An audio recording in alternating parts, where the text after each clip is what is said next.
Je vais vous parler aujourd'hui des greffes de gencives. Les patients me posent énormément de questions et je vais aujourd'hui essayer de rapidement vous expliquer et décrypter les différentes questions qui reviennent le plus souvent. Bonjour, je m'appelle Kevan Davarpana, je suis chirurgien dentiste à l'hôpital américain de Paris. D'abord, pourquoi la greffe de gencives? Ensuite, à qui s'adresse cette intervention? Quelles sont les techniques? Où est-ce que ça se passe? Quels sont les bénéfices? Et ensuite, la question magique que vous aurez à la fin.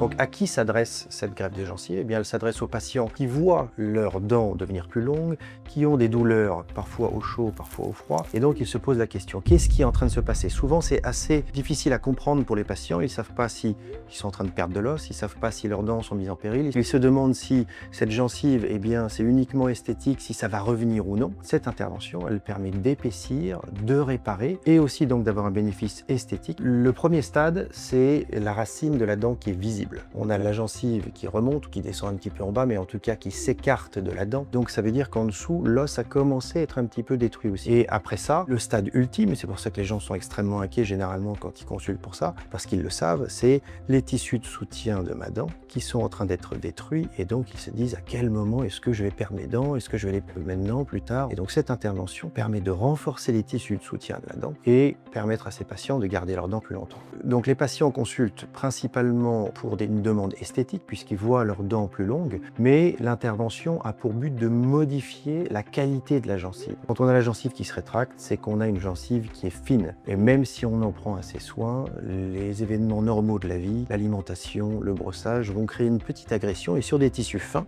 eh bien la gencive peut se rétracter et mettre en péril donc la santé de la dent. Le bénéfice, c'est de renforcer votre dent et d'avoir une dent qui tienne dans le temps. Comment se déroule cette intervention? Eh bien, l'intervention se déroule en deux temps. D'abord, la phase de diagnostic qui se passe ici, dans un cabinet dentaire, dans le service dentaire, et ensuite, en milieu hospitalier toujours, mais au bloc opératoire. Et l'expérience patient est hyper confortable, elle est hyper sympa. C'est un peu étonnant d'en parler comme ça, mais le patient est pris en charge par une équipe médicale, par l'équipe d'anesthésistes. On arrive à l'hôpital, eh bien, le jour de l'intervention, on est pris en charge d'abord dans sa chambre, ensuite au bloc opératoire, le patient dort et il ressort. Et immédiatement, il voit le bénéfice de l'intervention. La technique opératoire est semblable à une greffe de peau. On prend la greffe d'un côté et on la remet du côté malade. Donc on parle de site donneur et de site receveur. Le site donneur, eh bien, c'est le palais, donc là où la langue vient toucher, en haut. Et le site receveur, eh bien, ça se passe à l'extérieur. On parle des gencives en côté lèvres et c'est là qu'on vient mettre le petit greffon, la petite greffe qui va donc réparer votre gencive.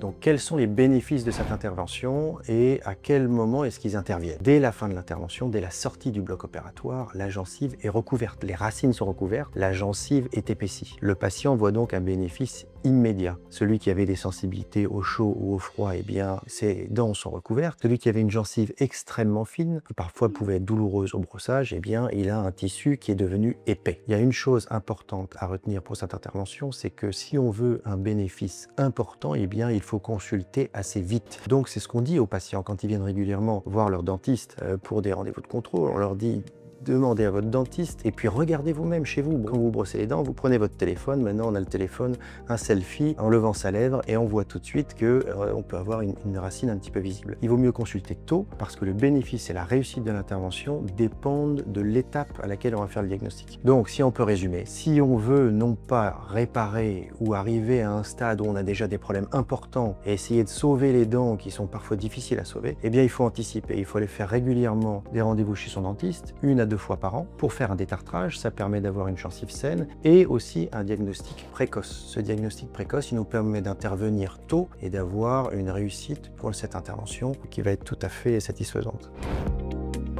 Et donc la question que posent tous les patients, c'est bien sûr, est-ce que c'est une intervention qui va me faire mal? Et la réponse est extrêmement rassurante. Aujourd'hui, avec la prise en charge hospitalière, eh bien, c'est une intervention dont les suites sont minimes. Avant, ce qui faisait mal, lorsque la technique était peu maîtrisée, eh bien, c'était le site donneur, le palais, là où on prend la gencive épaisse pour venir la mettre au niveau du site qui est abîmé. Mais maintenant, en amont de l'intervention, on prépare une petite plaque sur mesure en résine extrêmement fine qui est une protection du palais et que le patient patient porte après l'intervention. Il ressort du bloc opératoire, il a déjà sa plaque au niveau du palais et il va la porter entre une semaine et plusieurs semaines, ce qu'on appelle une plaque de confort. Et grâce à cette plaque, eh bien, il n'y a quasiment pas de douleur en post-opératoire. Bien évidemment, on gonfle un petit peu au niveau du site receveur, mais ce n'est pas le cas de tous les patients. Et la prise en charge hospitalière avec la mise en place de poches de glace dès la salle de réveil permet d'avoir des suites qui sont vraiment minimes. C'est incomparable par exemple avec les suites qu'on pourrait avoir sur des dents de sagesse extrêmement profondes, sur des interventions qui vont toucher l'os en profondeur.